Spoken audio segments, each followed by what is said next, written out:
or do you want No. to finish that now or later? Now I'm just gonna Okay. gather a few up. Would you please make welcome Mr. Ken Krawchuk.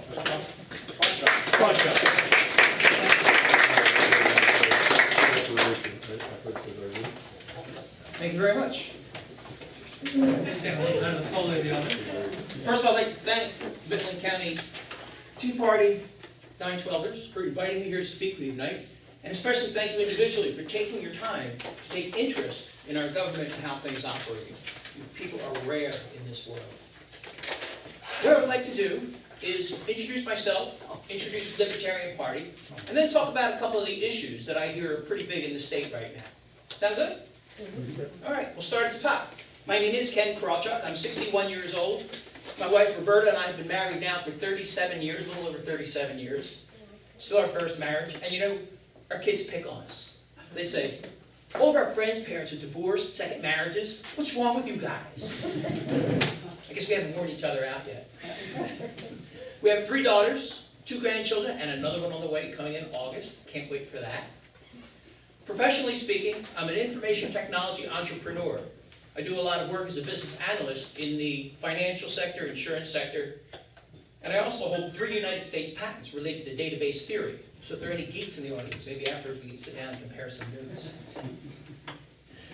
I'm also a published author. I'll put it way over here. My latest novel just came out last year. It is called Atlas Snug. It is a parody sequel to Ayn Rand's Atlas Shrugged. I call it my platform novel because there's a lot of ideas that I'm running on that are contained in here, explained as fiction. And the most important is the separation of society and state.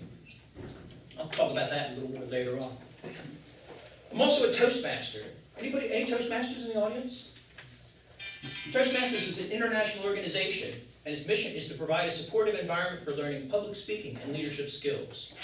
I consider myself to be a product of the Toastmasters program because I used to be scared to death to speak in public. So now, I can stand up in front of 1,000 people and talk just as readily as I could one-on-one. I heartily recommend Toastmasters. Changed my life. So there's a quick outline of myself. I'm a family man, businessman, inventor, author, Toastmaster. But most importantly, I'm a libertarian. I've been a libertarian since 1993, and I also ran for governor against Tom Ridge in 1998 and Ed Rendell in 2002. And I'm back. Now, it's important to note that I'm a libertarian because we libertarians are different from the 2 old parties. We are the party of principle. Every law we support, every law we oppose can all be traced back to one central idea. The idea that your life is yours, that your property is yours, that you have the God-given, inalienable right to live your life your way, without interference, provided only that you respect the rights and property of others. Amen. Yes, sir. That's it. That's what it means to be a libertarian. Your life, your way. It's the golden rule on a political level. And what more law does anybody need than that? And the public has reacted very strongly to this message. Since our founding in 1971, we have grown to become the 3rd largest party, hands down, outnumbering all the other third parties put together. Currently in Pennsylvania, we have about 40 elected libertarians serving in public office. Nationwide, it's about 150. And again, that outnumbers all the other third parties put together. On the political scene, I call the Libertarian Party the 800-pound chihuahua. And we're still growing. The whole country is turning very libertarian these days. It's on the ascendancy. So it's one of the reasons why I'm back, to help push that along. So that's a good introduction to the Libertarian Party. What could you expect, though, from a libertarian governor? Obviously, you've got to find somebody who's going to respect your right to live your life your way, provided you respect the rights of others.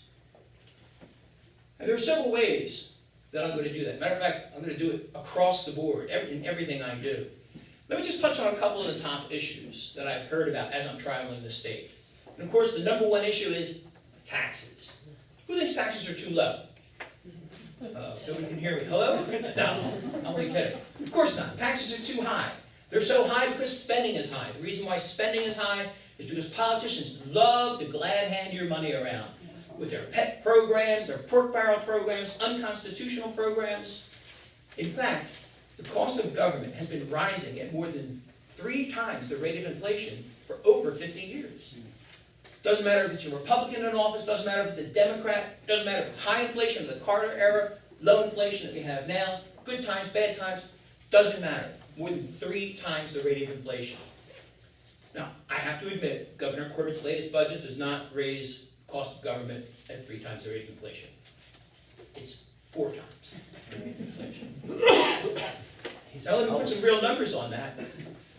50 years ago, in 1964, the average Pennsylvanian paid $100 in tax, state tax. Today, that number is over $2,300. If it tracked with inflation, it would be about $600–700.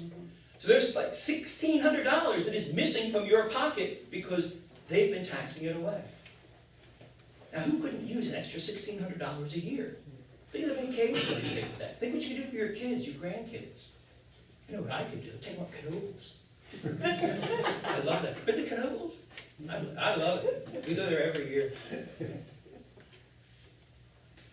Taxes increasing. 50 years, more than 3 times the rate of inflation. When I'm governor, that trend will end. Because as governor, I'm granted powers under the Pennsylvania Constitution, and I will use them aggressively. And the first one I will do, I can hold the line on the cost of the growth of government by using the veto. I'm promising I will veto every single tax increase that crosses my desk. We won't be seeing government costs rising at 3 times the rate of inflation when I'm governor. Now, if we do need some money, I have a way to get around that, because there's another power that the Constitution gives the governor, and that's the power of the line item veto. So I can use that to cross out unconstitutional programs like that gun registry the state police like to have, or pork barrel programs where they're feeding themselves money, special pet money for SEPTA in Philadelphia, or whatever it may be. One after the other after the other. So not only can I hold the line on government by vetoing every tax increase, I can reduce the cost of government through the line item veto. So there's my plan to reduce the cost of government in Pennsylvania and put more money in our pockets. Second issue I've heard, more in the cities than out in the rural areas, is crime. There's a lot of crime in a lot of places. But again, using the power granted to the governor by the Constitution, I can cut crime in Pennsylvania. Let me tell you how. The Commonwealth Foundation in Harrisburg did a study, and they found out that 95% of all crimes were committed by only 5% of the criminals. So what I plan to do? Keep these guys in jail. I'm going to eliminate parole for violent criminals.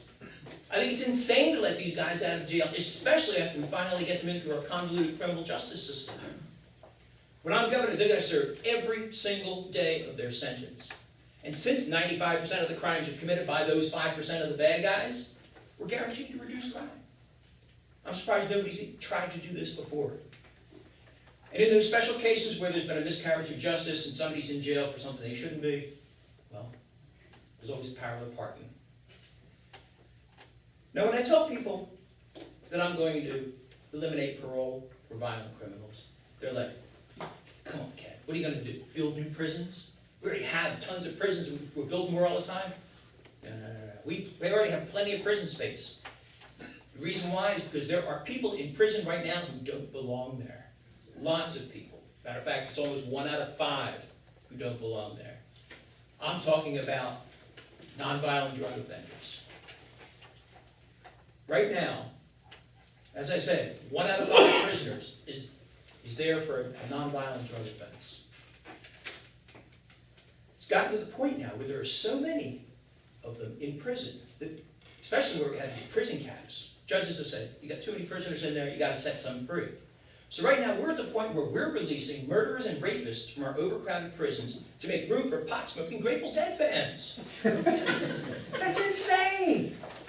Now if you had a choice, who would you put in prison? A murderer or a deadhead? Now, again, I can do something about this unilaterally through the powers granted to me by the Pennsylvania Constitution, and that is through the power of the pardon. I'm promising on my first day in office, I will get the ball rolling to pardon all nonviolent drug offenders.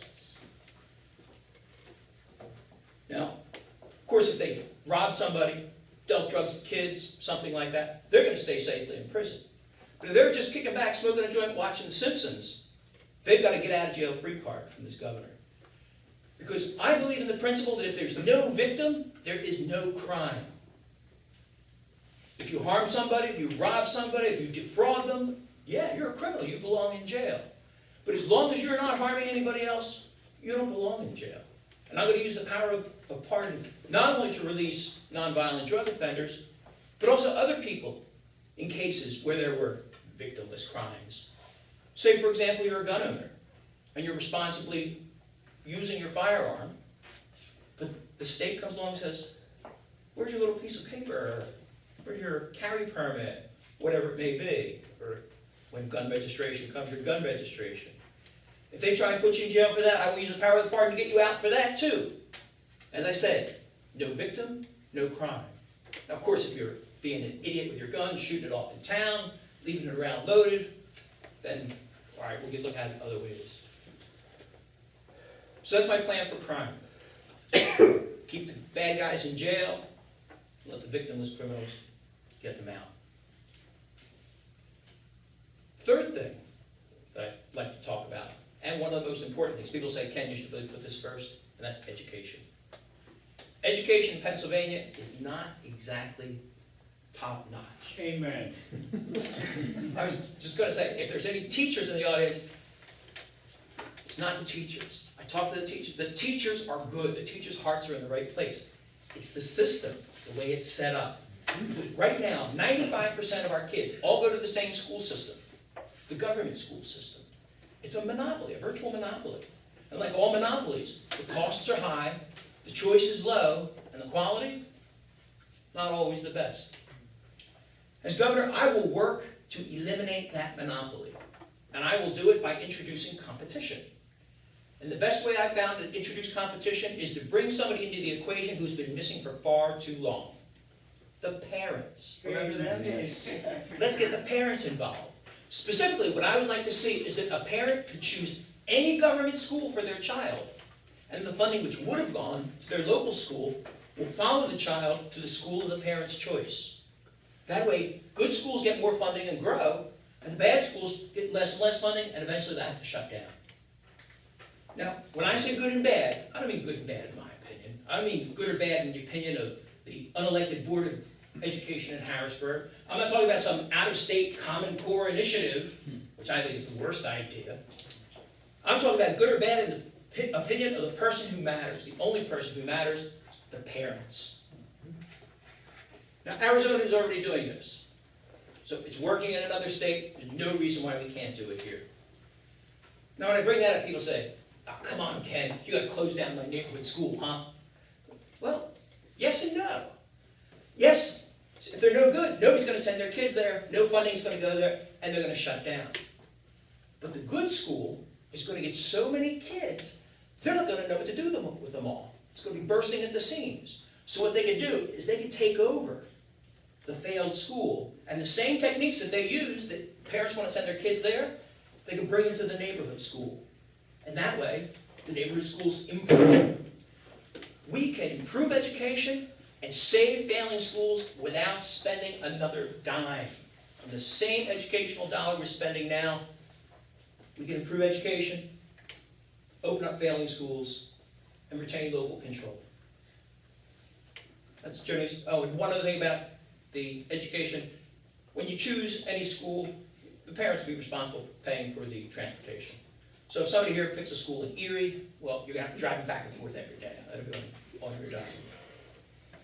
So that's my plan for education. I can talk about lots of other things. I'd be up here all night.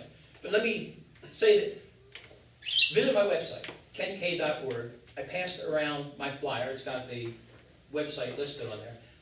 A lot of other things there. Things about the environment, about abortion, about gun control, about all sorts of issues.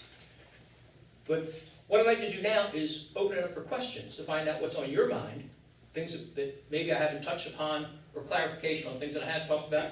I'd be happy now to take a question on any subject. Right now? Right now.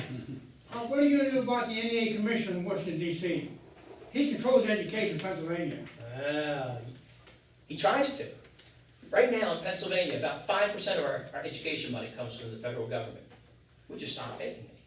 It's nowhere in the federal constitution. I carry both my constitutions around, the federal and the state. Nowhere in this constitution does it give the federal government any authority over education. Right. And as governor, I will remind them of that. We have the 10th Amendment. Anytime they try to pass a law in violation of this Constitution, we, as the state, have a right to nullify that law. To say, no, it's outside of your jurisdiction, we don't have to follow that. As governor, I would champion that. 1963, Sterling McMurray, he resigned because of evil and wrong was going on, NEA was doing down in Washington, D.C. He resigned. And his partner took over and did the wrong thing again. It's crooked as heck, education. It is. It is. I want local control of education. The more local, the better. That's why I want parents to be involved in choosing these different things. I want to open up education for new ideas. Cyber schools, right? Cyber schools are great. It's the wave of the future. It's coming. We can't stop it. Charter schools. I like the idea of charter schools because they can start doing non-traditional things. Homeschooling. How many people know any homeschool kids? Are they the most intelligent, well-adjusted kids you've ever met? And polite. And polite. Thank you. I'm amazed. Talk to a 12-year-old, it's like you're talking to an adult. And as a Toastmaster, I have run public speaking classes for 10, 12, 13-year-olds. And it's the homeschooled ones, first ones with their hands up, first ones to volunteer. They have the confidence in themselves. I love homeschooling. They're not tested to death, like the public school kids. That's right. All they do is test. And they're aiming for those tests. That's what it is. That's one of the problems with Common Core, is it gives them something to test on. So they only aim at Common Core, and you only get this little bitty thing.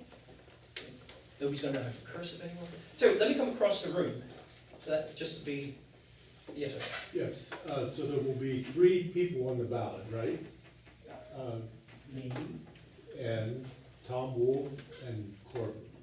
Okay. Maybe, because you see, I'm still collecting signatures. We libertarians don't participate in the primary So process. you may not be on the ballot. Correct. I'm collecting signatures now. You know, Governor Corbett, to get his name on the ballot, he needed 2,000 signatures. Mr. Wolf, 2,000 signatures. Guess how many I need? 10,000? I wish! 30. 16,639. Even though Article 1, Section 5 of the Pennsylvania Constitution says all elections shall be equal. I guess some people are more equal than others. I made it a federal case. I've gone all the way to the Supreme Court trying to make them realize that 2,000 means 2,000. But anyway, I went off on a tangent there, and I could talk more about ballot access because they find people who try to get on the ballot and fail. But I'm collecting signatures. I have in the back a petition. If anybody wants to help me get on the ballot, it doesn't commit you to anything. It's only to get my name on the ballot. Just make sure. Being a registered Republican doesn't. Nope. A registered voter is all that's required. And no ditto marks, by the way. But it does matter if you're registered libertarian because they kick you out of the primaries. And I go in every year to make sure that they have to tell me I can't vote. Well, I'll say that. I can talk about primaries later. Let me come back to it. I'm sorry, I interrupted. Okay, yeah. They'll be on the ballot. I'm trying to get my signatures, and I have until August 1st to get them. Now, I've run twice before. I've done this twice before. I expect to do it again. There's also a green guy trying to get on the ballot. Will he make it? I don't know. So if you do get on the ballot, which of the other 2 candidates will you take the most votes from? That's a very intelligent question. The common wisdom is that we pull more from Republicans than from Democrats. It's not true. We pull equally from both parties. And I've done precinct-level post-election analysis on many of my races that show that it's true. The reason why is because the political spectrum is not left-right. It's actually a diamond. And one side is personal freedom, and the other side is economic freedom. Turning around again. Oh, it's a blackboard. No, I could do it in the air.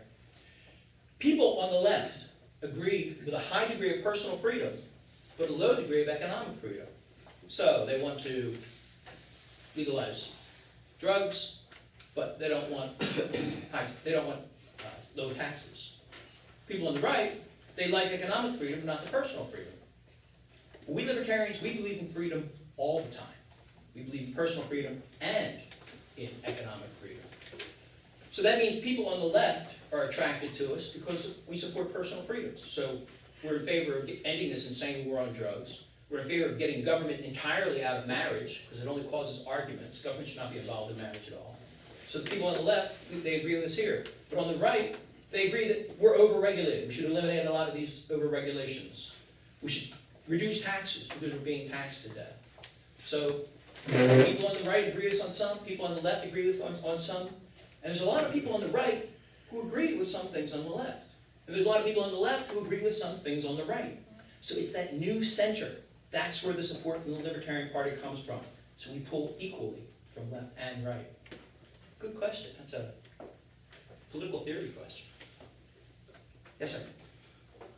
Did I understand you to say that with the education, you would allow students to go to whatever government school, any other government school they want to go to? Correct. In other words, you wouldn't allow them to go to a Catholic school or any other parochial school or any other religious school? Article 3, Section 15 forbids the use of public money to be spent on any sectarian school. Can't do it. I'm out. And when I say I'm going to uphold my oath to the Constitution, I mean it. Even though there may be some things in there that I don't agree with. What about non-sectarian school? Just a private school? Those can be done. And you know, that's one of my plan Bs, and it's not something I can do on my own, and it's something that would be a little bit of a harder sell, because it has to be done on a local level. Schools are controlled locally, and I already said, I think that's a good idea. But what I did is, I went on the web, and I checked all the schools in my neighborhood. I'm in Abington Township, north of Philadelphia. And I checked maybe 15, 20 schools, private schools, and called them up and checked on the website. What do you charge per semester? I'm getting, at the low end, Catholic schools are charging $3,000, $4,000 a year. At the high end, the Friends School is around $20,000 a year. But they all fell in right around the middle. And the average was about $9,000 for a full year of education at a private school. I then took the Abington Township School District budget, divided it by the number of students. Guess how much we pay in taxes per student? 20. Almost. Over $18,000. $18,000. Twice the level of what a private education costs. If we privatize the schools, we could cut property taxes in half overnight. I would love to be able to do that. Is that politically viable? It's up to the individual school districts to decide to do that. Instead of building their Taj Mahals and spending $18,000 a kid, they could say, well, we'll spend $9,000, place the kid in a local private school, and return the other $9,000 to the taxpayer. They could do that. But do they? You just have to elect people who are going to do that. I, as governor, would not have the authority to say this is how it's going to be. I could use my position as a bully pulpit to push for that, but it's not something in the Constitution. And that's the nice thing about these things in the Constitution. Vetoing tax increases, line item veto. I don't need anybody's permission. I can just do these. I don't need to work with the legislature. I don't need to go through the courts. I just say, no, I'm not going to sign it. Oh, sorry. No gun registries, thank you. Anyway, so there's double question. And I wish I could have more ability to rein in the schools. But again, it's local. It's up to we the people to elect people who believes we do. Next question. Question? My question was related to Stevens here, but regarding the schools, so you don't have an objection to parochial schools, there'd just be no money no state money go Correct. to them? Correct. I went to Catholic school. I went to St. Ambrose School in North Philadelphia. Good school, good education, very good education. But the Constitution says no. And I think in this day and age, you may be able to get that repealed. It's a thought. Yes, sir. What's your feelings on the teachers' union, especially on non-productive teachers? Well, let me take a giant step back and say, generally speaking, I think unions are a good idea. Because I think people should be able to get together, because you have the right to live your life your way without interference, provided only respect the rights and property of others. It's our central libertarian principle. But if you're in a union, if you want to join that union, fine. If you want to stay out of that union, fine. If two people wanna raise their voices, join themselves together and say, we wanna fight for something, fine. However, if somebody starts holding a gun to your head saying, you're gonna pay union dues whether you like it or not, I'm against that. The whole paycheck protection thing, I don't think the government should be subsidizing these sorts of things. So, I think unions are good, forced unionism is bad, and, now, given that that's the situation, if there's a union, a good union, let's say, and then there's a company, if they come to an agreement, and the agreement says, well, we're gonna hold on to people that the union wanna hold on to, well, that's now a private agreement they've come to. As governor, I have no authority to break any private agreements. You can come to a contract with your employer, you can agree to work for a penny or $1 million, whatever. There's nothing that I can say about that. The problem there is that the company and the union came to that agreement, and I can't stand in between that. I would certainly be against that sort of thing, because I have personally suffered through bad teachers. I bet we all have in the tenure system. California just got rid of tenure. So I think this could be a trend that's going to come across the nation, because nobody should hold their job just because they happen to be there. The only people who do that are royalty, and teachers should not be royalty. Good question. Good, I like this is a good group. Yeah. Yeah, I want to ask a question since we're kind of playing around with education. Okay, sure. Well, you're next anyway. Well, my next, okay. Several of us here, I think, Brett and my wife, and a handful of us went to our school board meeting, local school board. Basically, they had passed the budget, so we're going like a week after it's passed, so all we're kind of doing is reflecting. We were very frustrated because as soon as the first thing that they commented to us, the superintendent, was the fact that he was complaining that the administration was causing all their problems and stuff. My question for you really pertains to like all the different parts of the budget. One of the biggest items, and it's really grown, you know, we're talking about inflation and stuff, it's grown from like $1 million to $7 million over the next 4 or 5 years, is the pension plan. Are you familiar with the pension plan? Why is it grown so dramatically? I mean, we're gonna have that many more school teachers, that many people retiring, they live longer, I mean, what is the reason for Well- growth? And what can we do to resolve it, or if you were, you know, take over next year, what could you do to resolve that? So it's kind of a complicated question, but I hope you understand Well, the concern we have. right, and it is a Yeah. complicated question, because there's two parts to it. When I ran in 2002, this was a brand new issue, because Yeah. it just started coming to a head. And the reason why it happened at all, why we had a pension crisis, is because they weren't following the Constitution. Back in Article 9, it says that the government may not be a shareholder in any private company.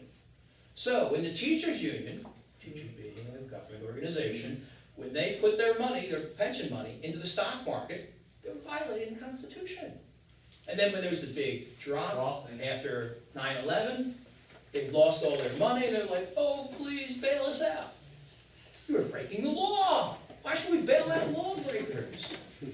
So that's how the problem came about. Is that right? They were not following the Constitution. Now, the question becomes, where do we go from here?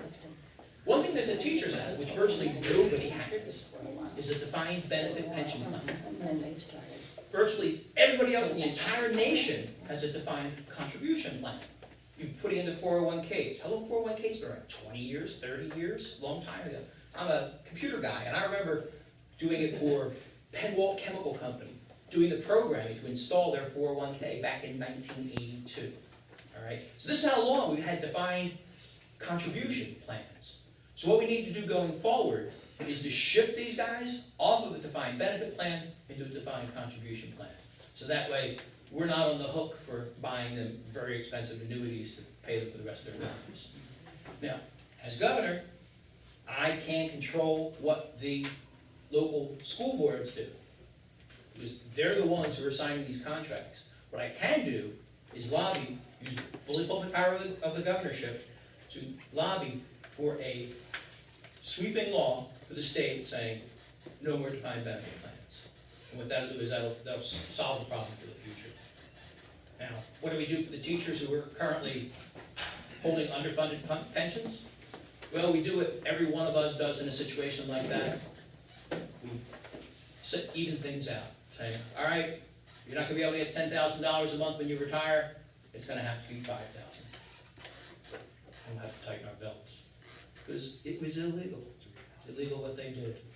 The sad thing is, they took that money out of me. I mean, I had to pay more taxes, and that's not right as far as I'm concerned. Absolutely, that's not right. I mean, because my 401k went down just like theirs, Yep, but nobody compensated mine. that's I right. had the failure of the 401k going down, and then I had to pay for their Mhm. top one. Right, That's that's right. exactly right. That's because you don't have the coercive power of taxation. Wouldn't it be nice just to say, all right, everybody, give me money, you know, Yeah. make for my losses? Yeah. No. I have to do a quick aside here. Do you know why that happened? When I go to schools, I always mention the Pennsylvania Constitution, and I have some of the back if somebody wants one. I always mention it to the students, and I say, how many of you have read this? I've heard about it. Because I listened to your show this morning, that's what I heard. Otherwise, to be honest, I never heard of it. Right. I was in my 30s before I knew we even had a constitution for Pennsylvania. I had heard of the federal constitution, you always hear about that. I didn't even know this existed. I didn't read this till I was 35 years old. Now, I asked the students, why haven't they taught you this? I mean, they have absolute control over the education of 95% of our kids. They control who teaches, who doesn't teach, what's in the curriculum, what's not in the curriculum, what kids have to go to school, what kids don't, how many days they're there, how many hours a day they're there, everything. And with all that power, they don't teach our kids how our government works. An ignorant population is easily controlled. Absolutely. And I'm a professional public speaker. People actually pay me to speak, when I know people who pay me to shut up. But one thing I talk about is the Pennsylvania Constitution, Article 1. It is filled with such goodies. And I entice the students and I say, do you know what it says? Do you know why they're not teaching you this? I said, let me start off. Section 25 says, all of Article 1 is removed from the power of government and shall forever remain inviolate. That means there are things in here they can never do. See why they don't want you to know it? Because there are things in there that if you knew, you'd be angry. One of my favorite pieces of Article 1, something which is forever outside of their power, it says, the right of the citizens to bear arms in defense of themselves and the state shall not be questioned. Does anybody have any question what that means? I remember cornering Ed Rendell at national television. Ed, you swore an oath to uphold this, and that's what it says. And I want to know, what are you going to betray? Your oath to the Constitution, or your buddies in the anti-gun lobby? He smiled at the camera and he said, I think we could have honest regulation on the number of guns somebody can own. It's like, Ed. Right there, national television. He betrayed his oath of office. Another thing, Article 1, Section 2. The people have at all times the right to alter, reform, or abolish their government in whatever manner they think proper. We have the right of revolution here in Pennsylvania.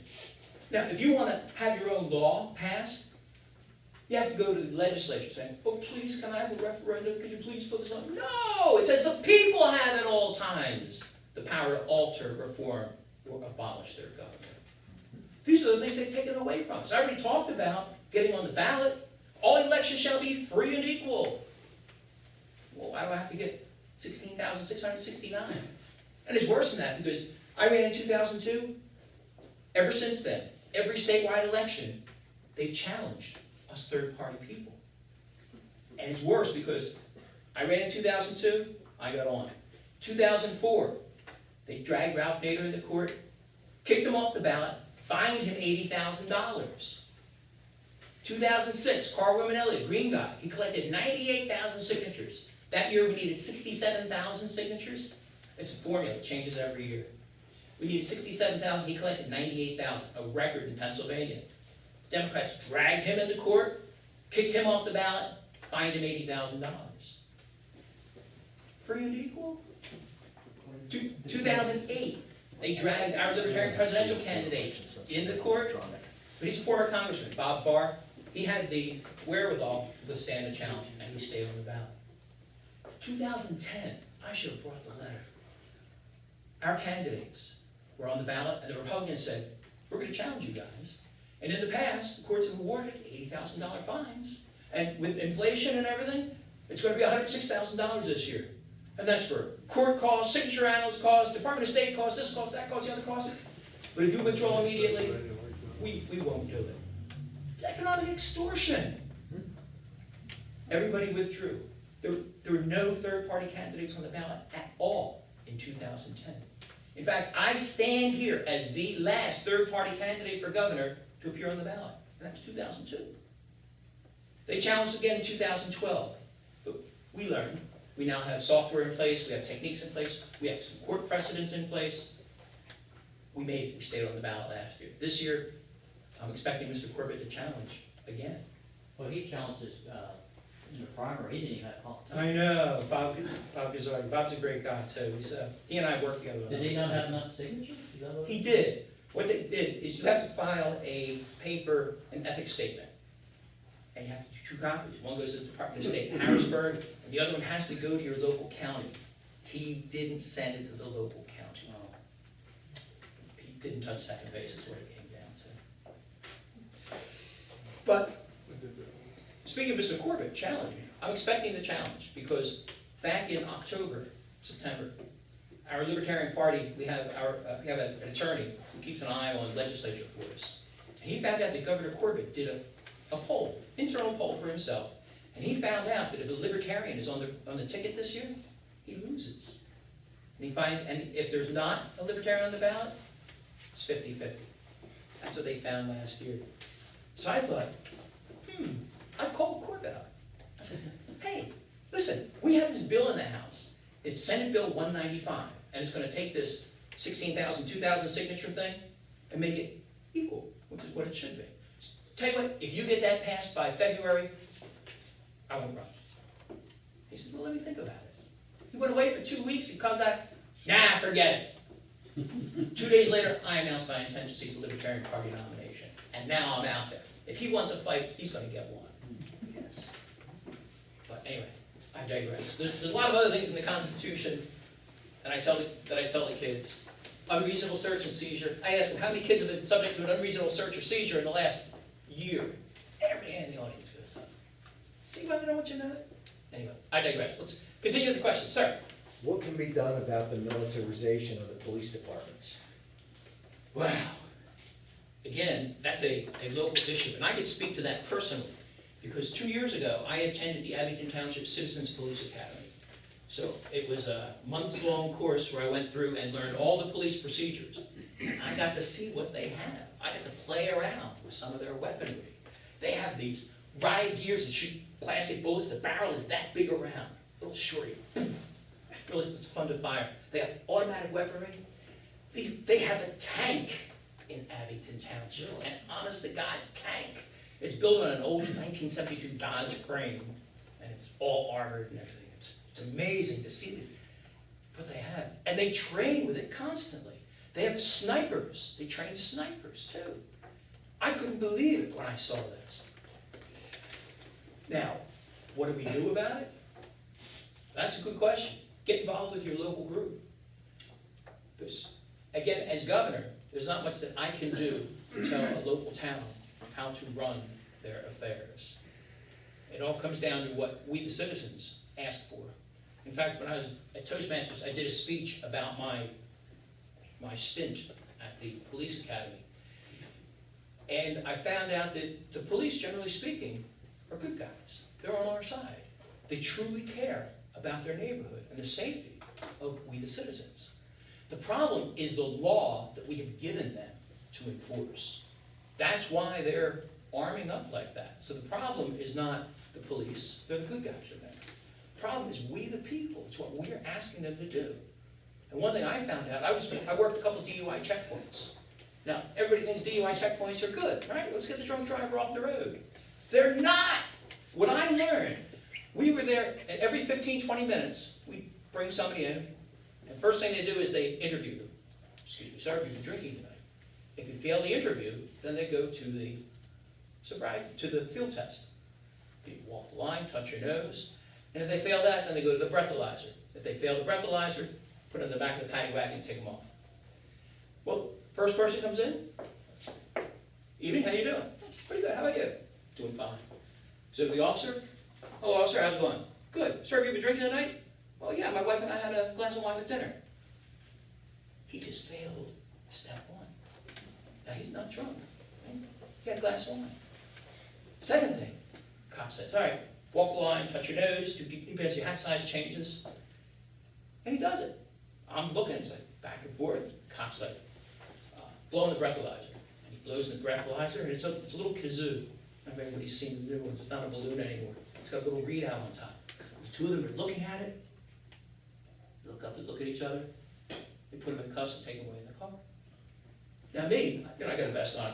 I says police across the front. I whacked the cop on the arm. I said, he's not drunk. What are you doing? And the cop says, oh, you don't have to be drunk to be over the limit.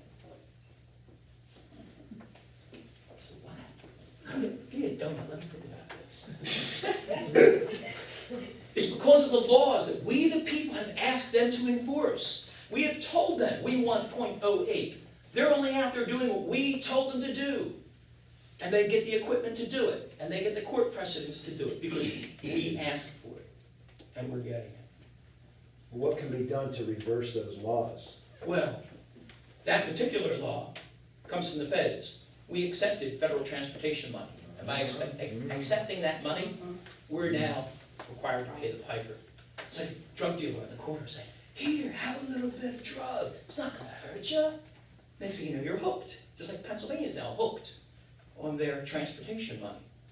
The idea is not to sign any of those. I'm going to veto every one of those that comes across my desk. No more being held hostage by the federal government. I'm going to try and get out from underneath every one of them, as many as I can. And there are ways of doing it, and I'll wind up on a tangent. Anybody familiar with the Sheriff Project? To educate sheriffs? Sheriffs are very powerful people. Their power goes all the way back to Mesopotamia 5,000 years ago. And anytime a federal agent comes into a county, they are required to report to the sheriff. Amen. Otherwise, what they're doing is illegal. Yeah. They can't commit. So EPA, IRS, any of the alphabet, BATF, any of those people, you know, just BATF, alcohol, tobacco, and firearms, sounds like a good party to me. Anyway, any of these alphabet soup guys who come in from the feds, they have to report to the sheriff. And if they don't, we can kick them out. Now, one thing that I'm going to do as governor is I'm going to take the Sheriff Project to all the sheriffs and say, here's what your duties are, and here's what your responsibility is. If the feds come in and try to hassle somebody without your permission, you know what it says in here? The governor can remove sheriffs for cause. That's cause. And I don't need anybody's permission to do that. And then, guess who appoints the replacement? The governor. How many sheriffs am I going to have to replace before they get the idea that you have rights that the feds can't walk on? But don't get me started. Come around. Questions? Yes, ma'am. As a libertarian, I'm interested in your view on immigration and securing our borders. Well, as a candidate for governor of Pennsylvania, let me say that I have problems with some New Jersey people, but Maryland's kind of okay. My wife is from the southern tier of New York State, so I've got in-laws are going to kick me out. There's not much I can do about it. I know I'm making light, but I don't have any authority over that. No, but I I'm was not just on- wondering, as a libertarian, what's... Well, I'll answer the question anyway, even though it's outside of my purview. Well, it could relate to jobs, you know, I mean... It does. Well, once we lower taxes on businesses, on people, there'll be more jobs, more money to spend. So that kind of would get better there. But in terms of immigration, I have 5 grandparents. My father's mother married twice. And all 5 of my grandparents came over from steerage. They came here for a better life. Hallelujah, they did. Here I am with you fine people tonight. That's the kind of immigration that I like. I like people who are coming here to enjoy the benefits of being a free person. Not somebody who's coming here for the socialism, for the free this, that, and the other thing. Somebody who's coming over here. So what I would like to see is something that we used to do maybe 100 years ago. And that would be that each one of you individually could sponsor somebody to come over.